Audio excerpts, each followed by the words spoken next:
আসসালামু আলাইকুম, welcome to YouTube channel.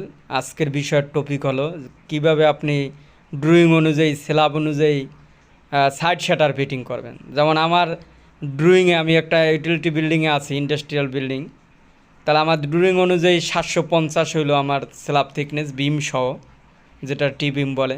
750 যারা ফিটে বোঝেন না তাদের বলি 2.5 ফিট। তাহলে আমাদের সাইড শাটার কত হবে? তাহলে 200, যেটা আমরা ছাদের থিকনেস 8 ইঞ্চি বলে। তাহলে আপনি সাইড শাটার পাইবেন কত? ইন্টারনাল ভিতরেরগুলো 550 আপনার ফিটিং করতে হবে, যেটা ফিটে কনভার্ট করলে 1 ফিট 10 ইঞ্চি আসে। তাহলে সাইড শাটারগুলো যদি 2.5 ফিট যদি আপনাদের স্ল্যাব বিম সহ থিকনেস হয়, তাহলে 8 ইঞ্চি যাবে স্ল্যাবে, আর 550 যেটা 1 ফিট 10 ইঞ্চি যাবে ভীমে, মানে 1 ফিট 10 ইঞ্চি এইটা আপনি ঝুলবে।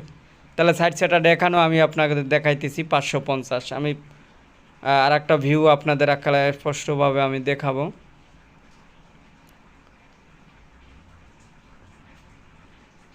এই দেখেন, আমি কিন্তু 550 আপনাদের আমি প্র্যাকটিক্যালি দেখালাম।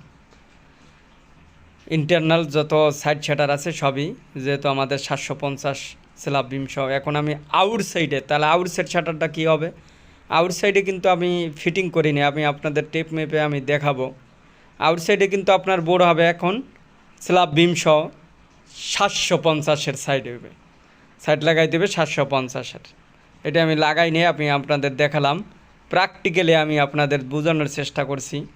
আশা করি আপনারা না বুঝলে আমার ডিসক্রিপশন বক্সে দেওয়া কমেন্টস বক্সে জানাবেন, আমি অ্যান্সার দিয়ে দেব। আর আমার ডিসক্রিপশন বক্সে বিস্তারিত থাকবে। আসসালামু আলাইকুম।